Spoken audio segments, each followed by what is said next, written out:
हमारे सभी दर्शकों को सादर प्रणाम। जय श्री कृष्ण। आज मैं 6 लग्न कुंडलियों की बात करूंगा। मेष लग्न अर्थात 1 नंबर से शुरू होने वाला लग्न। यदि आपका कर्क लग्न है, सिंह लग्न है, वृश्चिक लग्न है, धनु लग्न है और मीन लग्न है तो 6 लग्न ध्यान से सुन ले। मेष लग्न, कर्क लग्न, सिंह लग्न, वृश्चिक लग्न, धनु लग्न और मीन लग्न। इन कुंडलियों में राहु की स्थिति बताऊंगा कि किस प्रकार से वह आपकी संतान की शिक्षा को खराब कर देगा। यदि आपकी कुंडली में ऐसा योग है तो आपकी बुद्धि आपकी शिक्षा को भी खराब कर देगा। यदि आपकी पत्नी की कुंडली में ऐसा योग है तब उनको संतान होने में समस्या रहेगी। तो पंचम भाव में इन 6 लग्नों में राहु की स्थिति की व्याख्या होगी। सबसे पहले तो यह बता दूं कि पंचम भाव जो होता है वह बुद्धि का होता है। हम क्या विचार करते हैं, हम कैसे विचार करते हैं, हमें कहीं बहुत ज़्यादा गुस्सा तो नहीं आता, हमारा विवेक कहीं चला तो नहीं जाता है। बहुत सी बार ऐसी परिस्थितियां बन जाती है कि हम अपने मन मस्तिष्क पर कंट्रोल कर पाते हैं या नहीं। आप यदि शेयर मार्केट के काम करते हैं, आपको बहुत ज़्यादा नुकसान होते हैं, तब भी ऐसी स्थिति को देखा जाता है। यदि आप प्रेम विवाह करते हैं और उसमें आपको असफलता मिलती है, चाहे प्रेमी हो चाहे प्रेमिका हो, जिनकी भी कुंडली में ऐसा योग बनेगा उनको प्रेम विवाह में असफलता मिलेगी। संतान होते समय पेट के गंभीर रोग होंगे या अन्य भी जो पुरुष हैं वे भी खान पान पर ध्यान नहीं देंगे तो उनको भी पेट के गंभीर रोग होंगे। यदि आप कोई प्रबंधकीय कार्य, मैनेजमेंट के कार्य करते हैं, घर का मैनेजमेंट भी आप बिगाड़ देते हैं, ऐसी स्थितियां भी राहु के कारण बनती है। पंचम भाव का राहु बहुत खराब होता है। आपको यहाँ एक कुंडली दिखाई दे रही है, इसको ध्यान से देखें। यहाँ पंचम भाव लिखा हुआ है और पंचम भाव में यदि राहु बैठ जाए, विशेषकर आज जो मैंने कुंडलियाँ आपको बताई है कि मेष लग्न, कर्क लग्न, सिंह लग्न, वृश्चिक लग्न, धनु लग्न और मीन लग्न की कुंडली है। तो मेष लग्न की कुंडली कैसे दिखेगी? सबसे पहले तो आप देखें कि लग्न में 1 लिखा हो। यहाँ पर जैसे आपको लग्न दिखाई दे रहा है, लग्न में 1 होगा तो वह मेष लग्न कहलाएगा। और ऐसी स्थिति में पंचम में राहु हो। यदि कर्क लग्न हो तो लग्न में 4 का अंक होगा और पंचम में राहु हो। तो पंचम में कर्क लग्न में राहु, मेष लग्न में अगर देखें तो पंचम में राहु 5 नंबर अंक पर होगा। कर्क लग्न में देखें तो वृश्चिक राशि पर राहु होगा 8 नंबर अंक पे पंचम भाव में। इसी प्रकार से यदि सिंह लग्न में देखें तो 5 नंबर का लग्न होगा, लग्न में 5 लिखा होगा और पंचम में 9 का अंक लिखा होगा और पंचम भाव में राहु हो। यदि वृश्चिक लग्न की बात करें तो लग्न में 8 का अंक लिखा होगा और पंचम भाव में 12 का अंक लिखा होगा। यदि धनु लग्न की बात करें तो लग्न में 9 का अंक, कुंडली आप ध्यान से देखें, लग्न में 9 लिखा होगा, पंचम में 1 का अंक लिखा होगा। और यदि मीन लग्न की बात करें तो लग्न में 12 लिखा होगा और पंचम में 4 का अंक लिखा होगा और राहु बैठा होगा। तो पंचम भाव में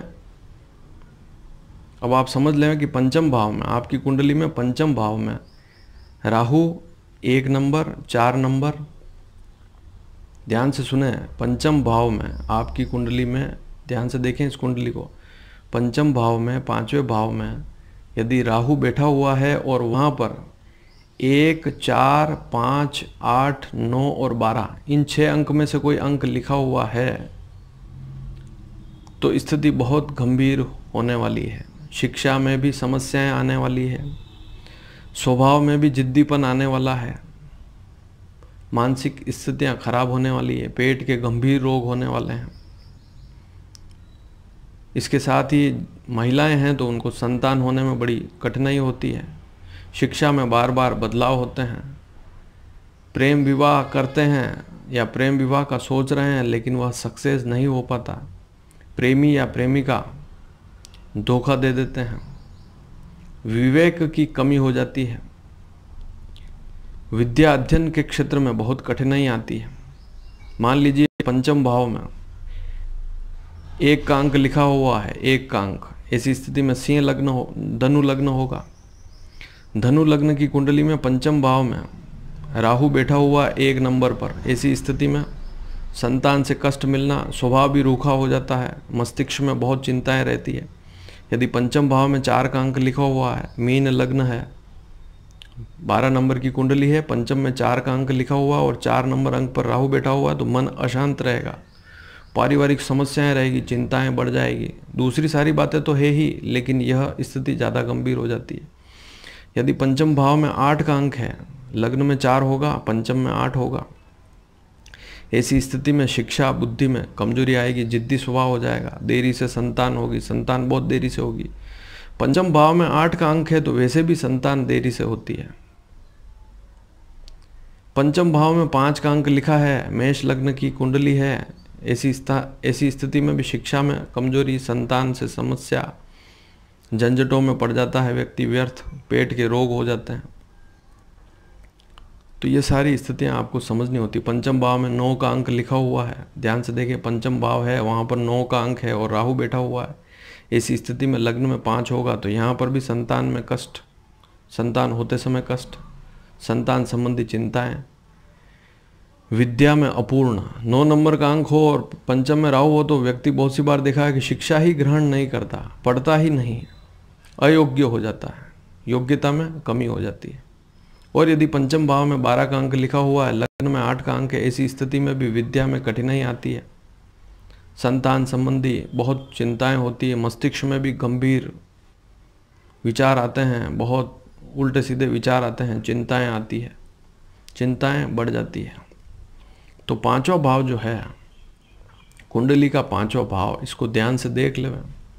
यहाँ पर 1 नंबर अंक पर राहु हो, यहाँ पर 4 नंबर अंक पर राहु हो, कहने का तात्पर्य यहाँ पर 4 का अंक लिखा हो, राहु बैठा हुआ हो, राहु लिखा हुआ हो, 5 का अंक लिखा हो और राहु भी वहीं हो पंचम भाव में, 8 का अंक हो, 9 का अंक हो, 12 का अंक हो, ये 6 अंक लिखे हुए हो 5वें भाव में, 6 में से कोई एक ही होगा। ऐसी स्थिति में पंचम में राहु होना संतान, बुद्धि, शिक्षा, पेट, विवेक, बुद्धि, ज्ञान सभी में कमी करता है। और ऐसी स्थिति में अब सबसे बड़ी बात कि पंचम का कारक कौन है? गुरु। यदि कुंडली में गुरु भी कहीं कमजोर हो गया तो व्यक्ति का विवेकहीन हो जाएगा, व्यक्ति विवेकहीन हो जाएगा, विवेक खत्म हो जाएगा, सोचने विचारने की शक्ति कम हो जाएगी, बहुत ज़्यादा गुस्सा आएगा, चिड़चिड़ापन होगा, पारिवारिक समस्याएं बढ़ जाएगी, वैवाहिक समस्याएं भी बढ़ जाएगी, प्रेम विवाह सक्सेस नहीं हो पाएगा, या प्रेम करेंगे किसी से वह भी थोड़े दिन तक चलेगा फिर टूट जाएगा, प्यार में धोखा मिलेगा, संतान से भी धोखा मिल सकता है, संतान होने में भी कष्ट होता है, शिक्षा में भी अपूर्णता रहती है, स्वभाव में जिद्दीपन, जैसे जैसे मैंने बताया कि किन कुंडलियों में जिद्दीपन, वैसे 8 नंबर अंक पर हो पंचम में राहु तभी बहुत ज़्यादा व्यक्ति जिद्दी होगा। तो ये सारी बातें पंचम भाव में देखी जाती है।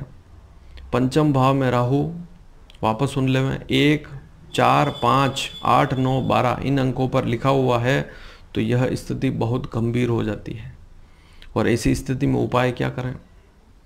क्योंकि 5वां भाव और उसमें राहु होना, राहु बैठा हुआ होना, सबसे बड़ी बात तो यह है कि राहु की दशा होनी भी अति आवश्यक है। यदि दशा होगी तब यह समस्याएं बहुत ज़्यादा मात्रा में बढ़ जाएगी। यदि दशा नहीं है तो समस्याएं या तो होगी ही नहीं या कम होगी।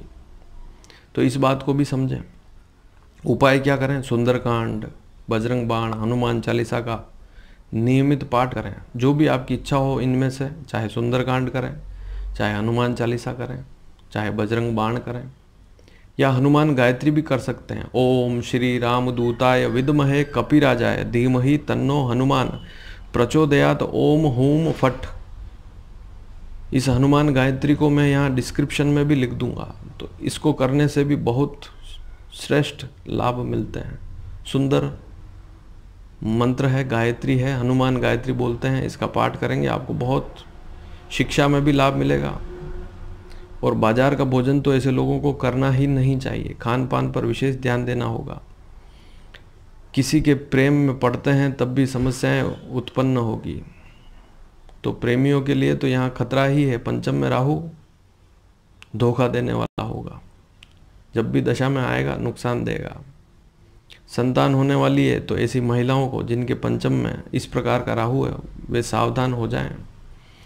और जिन बच्चों की कुंडली में इस प्रकार के योग हैं, अभी छोटी क्लास में हैं, कल को बड़ी क्लास में जाएंगे और राहु की दशा लग जाएगी यदि उस समय, तो उनकी शिक्षा में बहुत बड़ी नुकसान वाली स्थिति बन जाएगी। शिक्षा में कमजोरी होगी या तो पढ़ ही नहीं पाएंगे। जैसे मैंने बताया कि 9 नंबर का राहु पंचम भाव में हो, 5 नंबर का हो, तब भी व्यक्ति शिक्षा ग्रहण ही नहीं कर पाता, उसको शिक्षा में समस्याएं रहती है। तो 5वां भाव कुंडली का बहुत ही महत्वपूर्ण भाव है। इसमें राहु होना और विशेषकर 1, 4, 5, 8, 9, 12 इन अंकों पर होना समस्या देने वाला होता है। और उपाय जो बताए हैं, विशेषकर हनुमान गायत्री, इसका पाठ अवश्य करें, डिस्क्रिप्शन में देखें। यदि हमारा यह वीडियो आपको पसंद आया हो तो आप अधिक से अधिक इसे शेयर भी करें। हमारे इस चैनल को जब तक आप सब्सक्राइब नहीं करेंगे, आने वाले वीडियो भी आपको दिखाई हो सकता है ना दें, इसलिए सब्सक्राइब अवश्य करें। और यदि आपका कोई प्रश्न है पंचम भाव के बारे में तो आप अवश्य करें, क्योंकि अन्य 6 कुंडलियाँ और होती है, उसमें भी राहु पंचम भाव में होता है, उसमें भी अलग अलग स्थितियाँ होती है, तो उसे भी आप समझ सकते हैं। लेकिन प्रश्न करेंगे तभी जवाब दूंगा। आप यह भी बताएं कि पंचम भाव में आपका राहु किस अंक पर बैठा हुआ है, तो मैं उसका फल बताऊंगा। लेकिन राहु की दशा भी होगी तभी उसके अशुभ फल ज़्यादा मिलेंगे। धन्यवाद। जय श्री कृष्ण।